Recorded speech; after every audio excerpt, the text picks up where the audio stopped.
Yo, what is good, world? It's your boy, Calvin Leroy King, the third. And as always, I have my lovely co-hostess with the mostest by my side, Miss Reese PC, the one and only. Hey, y'all. And we thank y'all for tuning in and turning up for another dope episode of This, That, and the Third, the lifestyle show that gives you life. Literally. And we're going to begin the show in the best fashion we know how, and that's beginning with everybody's favorite topic on This and the Third, which is none other than relationships. So, Miss Reese, what's topping off our relationship segment this week? Okay, this is a good one. Do you talk to their guys, about staying after their woman has been caught cheating? Wait, say that again? Okay, so your girl cheated on you. Me? Hypothetically. Oh, I was about to say Stacy. Get the taste of the back of my head when I get off air. So say your girl cheated on you. Do you go discuss that with your closest friends? Yeah, if you're a goofy ass nigga. Like, I don't know niggas that will ever Admit one, that their girl cheated. Like, some shit you just take to the grave. Be like, nah, what happened to Stacey? Man, she just, shit don't be working out, bro. I love her, but I'm just gonna love her from a safe distance. Like, man, she broke your heart, cuz. Like, a nigga will never be like, man, she cheated on me, bro. One, I don't know if ever, but seldom will a nigga admit that he got cheated on. Okay. Two, the fact that he caught her cheating, I need the story, bro. How did you catch her? Well, I was snooping through her phone as I tend to do. Nigga, what? That's your first mistake. Anytime you go looking for dirt, you're gonna find it, right? But did you catch her in the act? You know what I'm saying? You came home early, shorty out here getting beat down by Fred, the neighbor.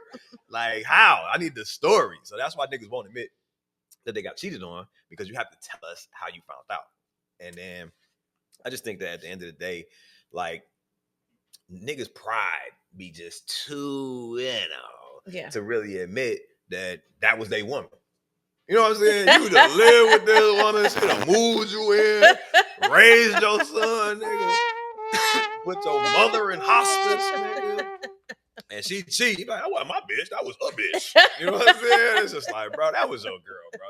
Y'all 20 years in, G. You like, man, that wasn't my bitch, she for the streets. These hoes for everybody. But, you know what I'm saying? I just feel like niggas' pride be too, up there to ever really admit to that. Go there and, admit to that. Because, it's different for a man to get cheated on by a woman than a man to be a man to a woman. Okay, so let's say a man that does admit to his friends, right, that happened. Mm-hmm. Isn't that like a good thing? He's showing some vulnerability. Yes, but it could also make the friend want to go fuck on your girl now that he knows she's going. Oh. You know what I'm saying? That's another reason where he's like, man, I gotta keep Stacy business. We do air quotes for those friends. You know what I'm saying? Like, what's a friend? Okay, but that's a nigga you've known for a long time. Yeah. Right. That don't make him a friend. That mean he can be a neighbor. No. Not just because you've known him for a long time, but somebody that you trust and you talk to about your personal issues that you may have. That's what a therapist is for. Oh. I don't think that niggas really just be clipping their toenails and exhaling. You know what I'm saying? Like, women, that might be y'all thing. But for fellas, we just beat that shit down inside of us. And if we got a therapist, you release it all to her. Yeah. Huh. Interesting. Yeah. At least real niggas. You know what I'm saying? That's what I'm saying. Like, I don't think that we've been conditioned properly. Yeah. And because of this misconditioning, I think that it leads us to kind of bottle stuff in, suffer in silence, and just not seek help, not admit that we need to seek help, none of the things. So, I agree with all of those things. Yeah. You think it's the same for women, different? Do y'all get cheated on and then, guess what this nigga Tyrone did again? Right. You're like, man, we know. We've been fucking Tyrone too. No. No, how do those conversations go? I think women have one or two girlfriends that they will talk to about their personal business. Mm-hmm. It's not everybody in the friend group. Right. Why not? Because they're your friends. Not everybody means well. Some may not even like his ass, right? So you're definitely not going to tell them. That part. Okay. Let's stop there. Ladies, I need y'all to stop only saying negative shit that your nigga does to the female friend, dog, because they hold on to that, They and then when do. y'all make up, They don't he on the forget good it. shit. Man, he She's still, treating yeah. this nigga like he did something bogus yesterday. When it was like that was 2 days ago at this point. Yeah. So you do have to be careful of that. And so that's why I'm saying they pick and choose who they can tell. Mhm. It's usually the friend that's non-judgmental. Right. And the ugly one. Nah, because you can confide in an ugly person easier than a beautiful person, because you're like, man, if I expose my weakness or vulnerability to this person, they could use as an advantage to get closer to my significant other if they so choose. Yeah, but okay, so if you're hanging around friends that's even a option, that's not your friend. I'm just saying, how do you know until you see them move in such a fashion? Exactly. How many friends do you have? Exactly. Like close? Yes. In my tight circle? Yes. Maybe like 4. Right.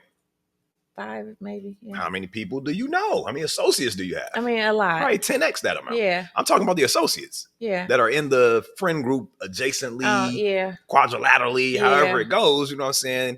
They're at events. They're in pictures. Yeah. They're around. And they can catch wind of, you know what I'm saying, trouble in paradise and become goddamn Pandora from Baby Boy. So yeah, I agree with that. But that's why them 2 friends or whoever that you talking to about everything got to take the stuff to the grave. And you have to know that they taking it to the I have some friends that's taking it to the grave.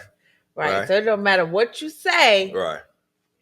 Okay. Yeah. I think that works for women. I think the easiest way to do that as a man is I'll take it to the grave. And I will never tell you niggas any of my vulnerabilities. And then I know that you have to take it to the grave because you don't know my business. Yeah. Right. Yeah. Okay. But at the end of the day, I do feel like we have to do better as men sharing, having that community that we can turn to in our time of need, that we can exhale and emote to.